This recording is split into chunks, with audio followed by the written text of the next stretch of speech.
السلام علیکم ورحمۃ اللہ وبرکاتہ۔ بڑے افسوس سے کہنا پڑتا ہے کہ ہر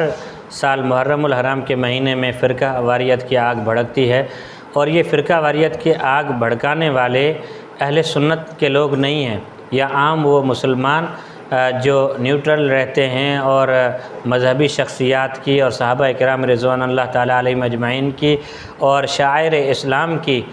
توہین کو گوارا نہیں کرتے اور ان سے محبت کرتے ہیں اور ان پر آنچ بھی آنے نہیں دیتے، ان کی طرف سے نہیں ہوتی۔ یہ جن کو ہم پروٹوکول دیتے ہیں محرم الحرام کے مہینے میں حکومت کی طرف سے جن کو پروٹوکول ملتا ہے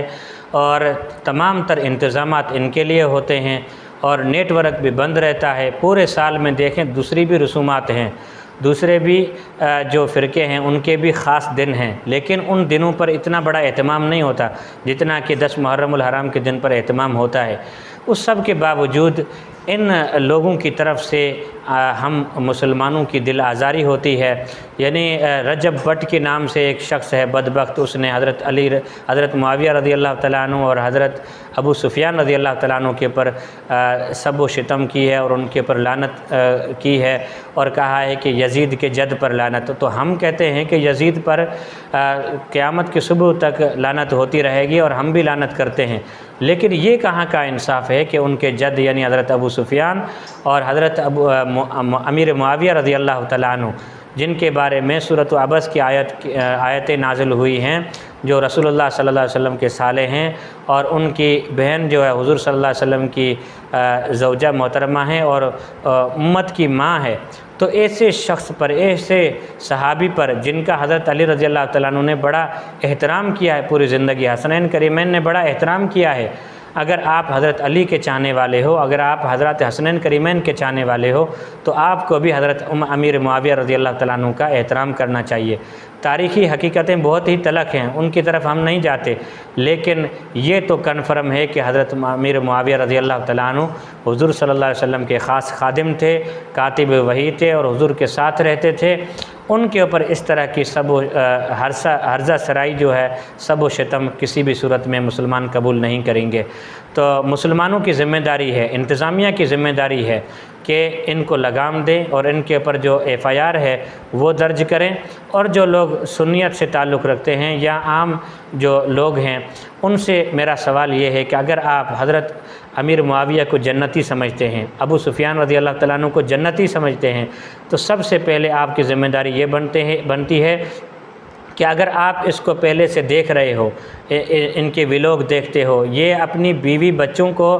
گھر سے باہر نکال کر یہ ویورشپ لیتا ہے، اور آپ نے ان کے ویلوگز دیکھ کر آپ نے ان کو ویورشپ دی ہے اور ان کو سبسکرپشن دی ہے، اور یہ جو کچھ بھی دیا ہے آپ نے ان کو عزت دی ہے، مقام دیا ہے، اور اس کو گرانا اگر آپ جانتے ہیں تو ابھی سے گرا لیں۔ یعنی ان کے چینل پر جا کر آپ ان کو انسبسکرائب کر دیں اور ان کی ویورشپ سے اور ان کی فالوئنگ سے نکل جائیں، اگر آپ کے اندر تھوڑی سی غیرت ہے اور آپ کے اندر تھوڑا سا ایمان ہے۔ اگر ان کے اوپر اگر آپ کو اتنی غیرت آتی ہے صحابہ پر، تو آپ سب سے پہلے کام یہ کریں۔ دوسرا کام یہ ہے کہ آپ ان کے چینل پر جا کر ان کی ہر پوسٹ پر، جس بھی پلیٹ فارم پہ ان کی پوسٹ چڑھتی ہے، تو اس کو آپ رپورٹ کرنا شروع کر دیں۔ جیسے ہی آپ اس کو رپورٹ کرنا شروع کر دیں گے تو پھر اس کا ہوش ٹھکانے آ جائے گا کہ جن لوگوں نے مجھے عزت دی ہے ان کی میں نے دل آزاری کی ہے، اور FIR بھی درج ہونی چاہیے۔ اور حکام بالا سے ہماری گزارش ہے کہ جن لوگوں کو آپ پروٹوکول دیتے ہو، جن کے لیے آپ پورے ملک کو جام کر کے رکھتے ہو، وہی لوگ دوسرے لوگوں کے لیے دل آزاری کا سبب بنتے ہیں۔ ہم چاہتے ہیں کہ اس قسم کی حرکت نہیں ہونی چاہیے۔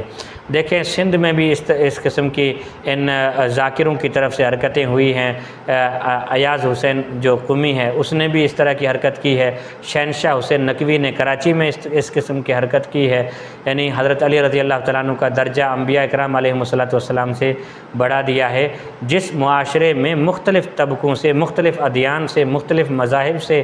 مختلف مکاتب فکر کے لوگ رہتے ہوں، وہاں پر اس طرح کی گفتگو نہیں کرنی چاہیے جس گفتگو سے دوسرے مکتب فکر کے کسی عالم کی، کسی عام شخص کی دل آزاری ہو۔ تو ہماری یہ گزارش ہے اہل سنت عوام سے اور لوگوں سے کہ کہ آپ ان کو جس طرح بھی چاہیں ان کو ڈی ویلیو کرنا شروع کر دیں، ان کو نیچے گرانا شروع کر دیں، اور ان کی نفرت اتنی پھیلائیں سوشل میڈیا کے اوپر، یہ تو یا تو معافی لینے پر مجبور ہو جائے یا تو سلاخوں کے پیچھے ہمیں دکھائی دے۔ تو اللہ تعالیٰ سے دعا ہے کہ ہمارے ملک میں یہ جو فرقہ واریت ہے یہ ختم ہو جائے، اور جو